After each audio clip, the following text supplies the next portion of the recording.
Hello friends, आज हम पढ़ेंगे हेक्सोस मोनोफॉस्फेट संट यानी कि पीपीपी। ओके, तो पीपी का मतलब क्या है? पेंटोज फॉस्फेट पाथवे, इसी का ही दूसरा नाम है। ये क्या है? कार्बोहाइड्रेट मेटाबॉलिज्म का एक इम्पोर्टेंट साइकिल है जिसको हमको पढ़ना ही है। लॉन्ग आंसर क्वेश्चन इस पे बहुत आता है। ओके, तो एचएमपी संट बहुत इंपॉर्टेंट है और इस वीडियो में इतना सिंपल कर दूंगा कि तुमको अभी के अभी ये याद हो जाएगा। तो चलिए स्टार्ट करते हैं HMP shunt.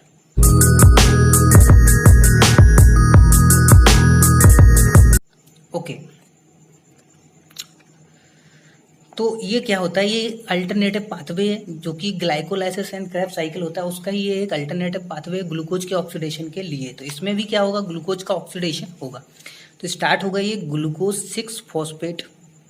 Okay, glucose 6 phosphate convert होगा 6 फॉस्फो ग्लूकोनो लैक्टोन। ओके, ये जीएल यानी ग्लूकोनो लैक्टोन बनेगा। फिर ये 6 फॉस्फो ग्लूकोनो लैक्टोन कन्वर्ट हो जाएगा 6 फॉस्फो ग्लूकोनेट में। ओके, ये लैक्टोन था यानी कि कीटोन था, ये लैक्टोनेट यानी कि ग्लूकोनेट यानी कि ये एसिड बन गया। इनके एंजाइम में बता दूंगा कैसे, बहुत अच्छी ट्रिक है एंजाइम की, तो बिल्कुल कभी भी नहीं भूलोगे तुम। ओके, इसके बाद बनता है क्या? Ribulose 5 phosphate. देखो, ग्लूकोज जो ग्लाइकोलाइसिस था उसमें क्या हो रहा था? ग्लूकोज 6 फॉस्फेट से फ्रक्टोज 6 फॉस्फेट बनना था।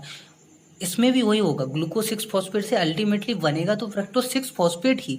लेकिन उसमें क्या हो रहा था ग्लाइकोलाइसिस में? उसमें कुछ भी ऐसा इंपॉर्टेंट प्रोडक्ट नहीं बन रहा था बीच में, डायरेक्ट आइसोमराइजेशन से वो फ्रक्टोज 6 फॉस्फेट बन जाता था। लेकिन इसमें एचएमपी संट इसलिए बनता है, इसलिए इसमें दो इंपॉर्टेंट प्रोडक्ट बनते हैं। ग्लूकोज 6 फॉस्फेट से फ्रक्टोज 6 फॉस्फेट बना रहा है एक अल्टरनेटिव तरीके से, जिसका नाम है एचएमपी संट। इसमें दो मेन प्रोडक्ट बनेंगे, एक तो बनेगा NADPH और एक बनेगा पेंटोज शुगर। ओके, तो बहुत इंपॉर्टेंट है, मैं बता दूंगा क्यों सिग्निफिकेंस। तो अभी ये देख लेते हैं। तो यहाँ तक जो रिएक्शन है इसमें ऑक्सीडेशन हो रहा है, तो ये ऑक्सीडेटिव रिएक्शन है।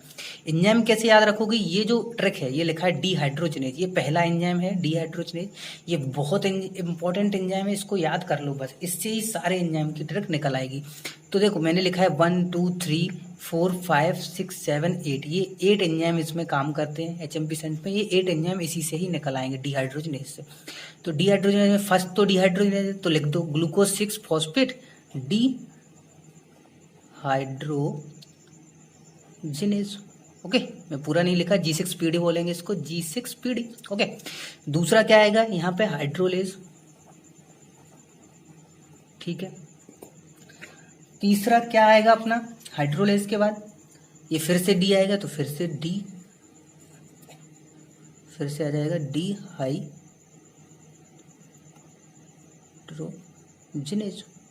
ओके, तो ये तो होगा एंजाइम। डिहाइड्रोजन जहां भी आएगा, यहाँ डिहाइड्रोजन यानी कि हाइड्रोजन निकल रहा है, तो इसको लेने के लिए कुछ तो आएगा। तो क्या आएगा यहाँ पे? NADP पॉजिटिव आता है और लेके बना देगा NADPH प्लस HI। ओके, यहाँ भी डिहाइड्रोजन है तो यहाँ भी यही सेम होगा, NADP पॉजिटिव बना देगा NADPH प्लस HI। यहाँ पे एक और CO2 और निकल जाएगा, डिकार्बोक्सिलेशन हो जाएगा। ये देखो, ये जो था ये 6 कार्बन कंपाउंड है, ग्लूकोज 6 फॉस्फेट। 6 फॉस्फो ग्लूकोनोलैक्टोन, ये भी 6 कार्बन कंपाउंड है। 6 फॉस्फो ग्लूकोनेट, ये भी 6 कार्बन कंपाउंड है।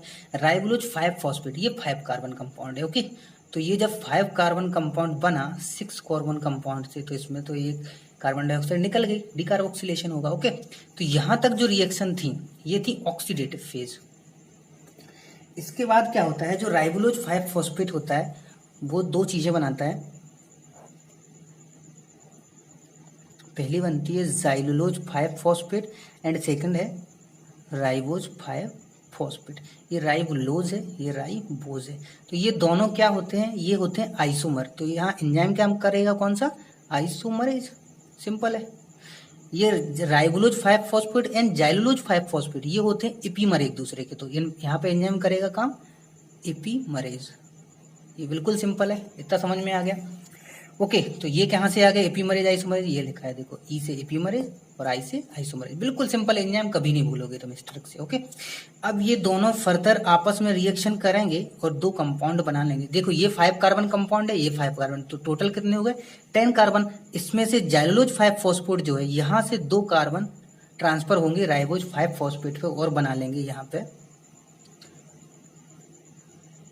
7 कार्बन कंपाउंड बनेगा एक, जिसका नाम है सेडोहेप्टुलोज 7 फॉस्फेट। ओके, और यहाँ बन जाएगा ग्लिसरैल्डिहाइड 3 फॉस्फेट। अगर कोई स्पेलिंग गलत हो तो छोड़ना, लिख लेना सीडोहेप्टुलोज एंड ग्लिसरैल्डिहाइड 3 फॉस्फेट। ओके, तो ये 10 कार्बन थे, 10 में से ये भी 10 हो गए, 7 कार्बन एंड 3 कार्बन। ओके, तो यहाँ पे कौन सा एंजाइम काम किया? यहाँ पे एंजाइम काम किया आपका ट्रांसकीटोलेज।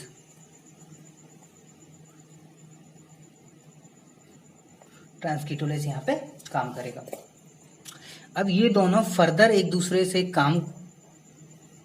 से रिएक्शन करेंगे और बनाएंगे 2 अलग कंपाउंड, जिनका नाम है, एक बनेगा एथ्रोज 4 फॉस्फेट, ओके, एंड सेकंड बनेगा फ्रक्टोज 6 फॉस्फेट।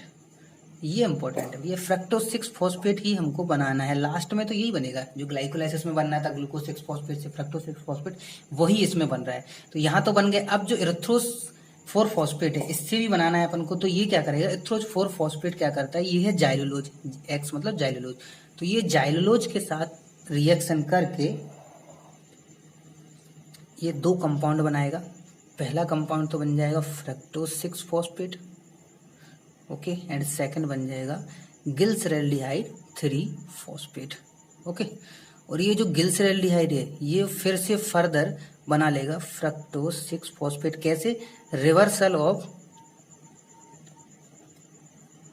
ग्लाइकोलाइसिस से, ओके। तो ये बहुत इंपॉर्टेंट है एंजाइम, फिर से यही आ जाएगा ट्रांसकीटोलेज, फिर से आ जाएगा यहाँ पे ट्रांसकीटोलेज, ठीक है।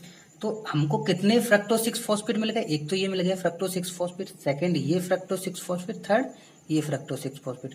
तो बना तो अल्टीमेटली फ्रक्टोज 6 फॉस्फेट ही ग्लूकोज 6 फॉस्फेट से, लेकिन इसमें 2 बहुत इंपॉर्टेंट चीजें बन गई। एक तो बन गया NADPH, ये बहुत इंपॉर्टेंट है, बताऊंगा क्यों इंपॉर्टेंट है। और दूसरा बन गया ये राइबोज 5 फॉस्फेट। ये शुगर बहुत इंपॉर्टेंट है, बहुत ज्यादा इंपॉर्टेंट है। तो दोनों के सिग्निफिकेंस है, तो इसको याद करने में चार्ट में कोई भी प्रॉब्लम नहीं होनी चाहिए। आज के बाद ये कभी भूलोगे नहीं तुम लोग, ओके।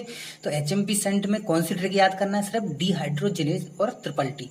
इसको ऐसे भी कर लेना DHEI और ट्रिपल टी, लेकिन यही लिखना तुम तो डिहाइड्रोजिनेज ट्रिपल टी। इससे D से डिहाइड्रोजिनेज, हाइड्रोलेज डिहाइड्रोजिनेज, E से EI लिखना, E से एपिमरेज, आइसोमरेज, ट्रांसकीटोलेज, ट्रांसएल्डोलेज एंड ट्रांसकीटोलेज।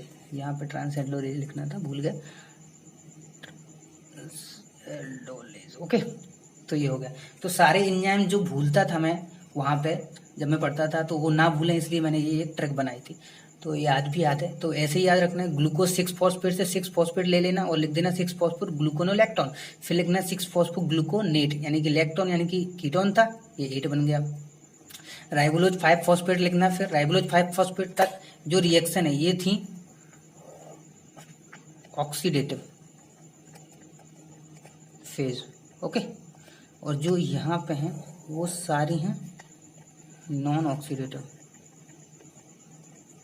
या इनको इंटर कन्वर्जन रिएक्शन बोलेंगे। तो इंटर कन्वर्जन रिएक्शन में कोई ऑक्सीडेशन नहीं हो रहा है।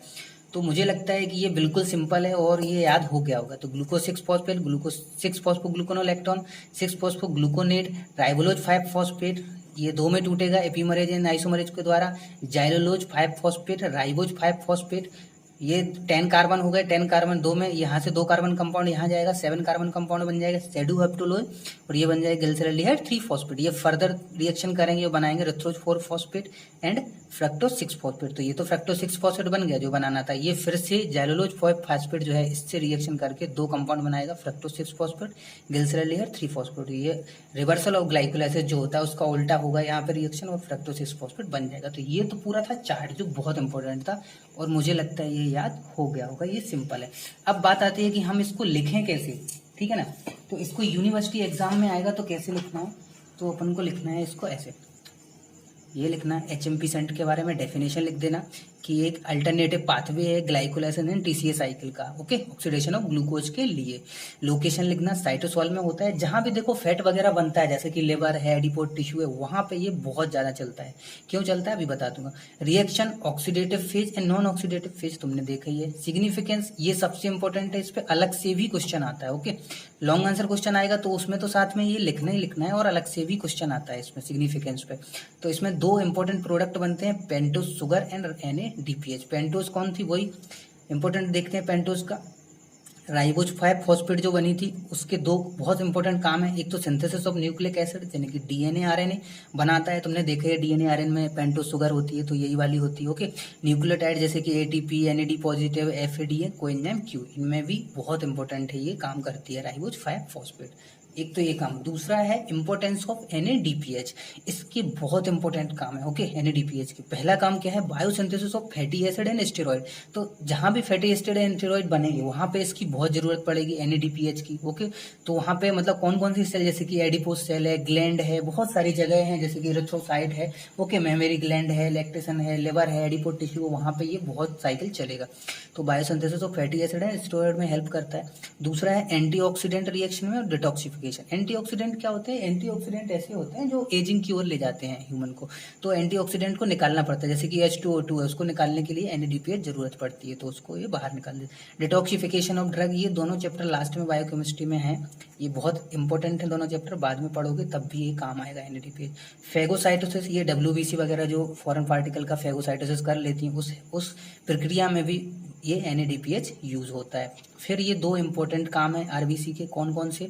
एक तो इंटीग्रिटी ऑफ आरबीसी मेम्ब्रेन, ये कैसे रखता है, ये इंटीग्रिटी ऑफ आरबीसी मेम्ब्रेन को बनाए रखता है जो रिड्यूस ग्लूटाथायोन होता है, यानी कि जो रिड्यूस ग्लूटाथायोन होता है उसको बनाए रखता है, और वो reduce glutathione integrity of RBC को मेम्ब्रेन को बनाए रखता है। फिर ये keep the ferrous ion Fe2 of haemoglobin, haemoglobin में जो Fe2+ अवस्था होती है उसको ये NADPH बनाए रखता है। अगर ये नहीं होगा, इसकी कमी हो जाएगी, तो ये मैथ हीमोग्लोबिन बन जाएगा, Fe3 होता है उसमें। तो ये दोनों बहुत इंपॉर्टेंट थे। सिग्निफिकेंस इसके हर हाल में लिखना है तुमको, है ना, ये याद करने ही करने हैं। बाकी HMP सेंट तुमको पूरा याद हो ही गया है, तो इसकी एक स्क्रीनशॉट ले लो इसका, ये कभी नहीं भूलोगे मुझे लगता है इतना सही से, ओके। एंड देन इसका ले लो, ठीक है। इस चैनल को लाइक करो, सब्सक्राइब करो, शेयर करो, और टेंशन मत लो बायोकेमिस्ट्री की, मैं फुल करा दूंगा एग्जाम के पहले पहले, गारंटी है फुल हो जाएगी, टेंशन मत लो। बस फिजियो एनाटॉमी अच्छी से अच्छी कर लो और पास तो होना ही है, 100% रिजल्ट जाएगा अपने कॉलेज का, तो टेंशन मत लो। Okay guys, thank you.